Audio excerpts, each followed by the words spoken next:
السلام عليكم ورحمة الله. معانا شوربة العدس النهاردة هنعملها بالقوام المظبوط وزي ما الكتاب بيقول بالظبط. عندنا شوربة عدس بالشعرية، هنتبع الخطوات بالظبط ونعملها زي ما هي عشان تطلع معانا مظبوطة. عندنا الخضار بتاعنا عبارة عن بصلتين وجزرتين وطماطمتين ومعاهم 4 فصوص توم، وعندنا العدس بتاعنا مغسول غسلة مظبوطة، والبهارات عندنا ملح وفلفل اسود وكزبرة وكمون وشوية كركم، ولو عايزين نحط شطة حمرا بنحط شطة حمرا. ادي عندنا المكونات سهلة وبسيطة. عندنا شوية زيت زيتون في الحلة، ما يكونش الزيت سخن جامد، وننزل عندنا بالخضار بتاعنا زي ما انتم شايفين. نبتدي الخطوات واحدة واحدة ونعملها زي ما انا بنقول بالظبط عشان النتيجة بتاعتنا تطلع مظبوطة.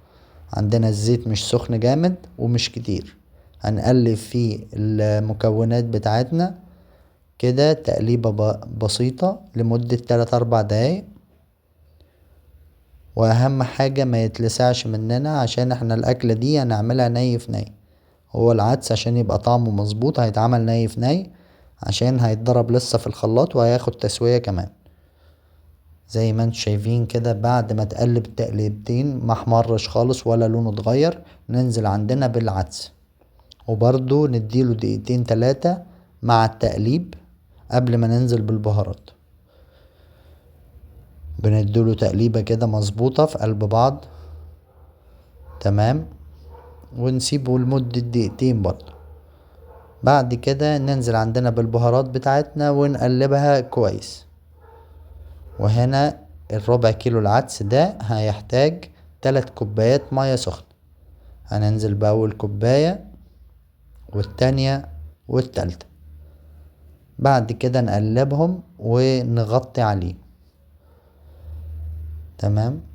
غطينا عليه وادي كده منظره بعد 10 دقايق. التوم والبصل وكل حاجة دابت زي ما انتوا شايفين، وفي شوية صوص على الوش.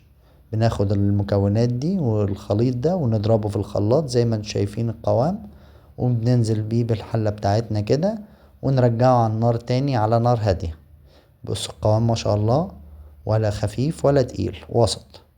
بعد كده بقى نحمر له شوية شعرية. عندنا طاسة فيها سمنة ونحمر فيها شوية الشعرية دول زي ما انتوا شايفين كده لحد ما تحمر وتدينا الدرجة دي. ادي الدرجة اهي، ننزل بينا عندنا هنا على طول زي ما انتوا شايفين كده في الحلة بتاعتنا. وادي المنظر النهائي للعدس بعد ما الشعرية استوت لمدة 3 دقايق ولا 5 دقايق. وياريت تدعمونا بلايك واشتراك للقناة وفعلوا زر